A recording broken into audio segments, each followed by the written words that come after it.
Hello everyone, welcome to the new edition of the Osu Inspired Collaboration. Now, this month, the inspiration was a nice card. It's a clean and simple card where a leaf die is used to sort of bring about the interest in the entire card. Inspired by the concept, we decided to create a journal page. Here's a look at our journal page. So what we did was we took a white watercolor paper and created a galaxy background. For the galaxy background, we used our Lindy's Magicals and Magical Shakers. So the colors are Azure Sea Asters, Hibiscus Rose, Black Forest Black, Bavarian Blue, Gutentag Teal, as well as polka purple. So we just used these, splattered them around, misted it with water and played around until we were happy with the background.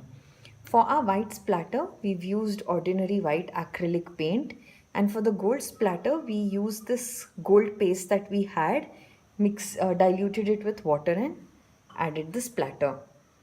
Once our background was done, we use this Kaisercraft die, the texture rag die, and just cut out a piece on our journal page. So this is what we cut and this is the negative on the page. We used white vellum and mounted it behind our page just for this contrast effect there.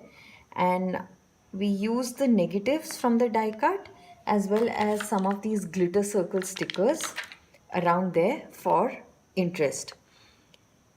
And we used white cheesecloth and the die cut and this Emphera piece from the Pink Paisley Moonstruck collection to just complete our layering and to give meaning to this journal page. So this was a very quick and easy technique. It took us about 5 to 10 minutes including the drying process to complete this. Hope you're inspired and do hop with us. Visit every participant's channel and see how they were inspired by the piece provided this month. It's always fun because this hop really gives us all some great ideas to explore and great inspiration. So do hop along, like, share and subscribe and spread the love for crafting. And until our next collaboration, take care and bye-bye.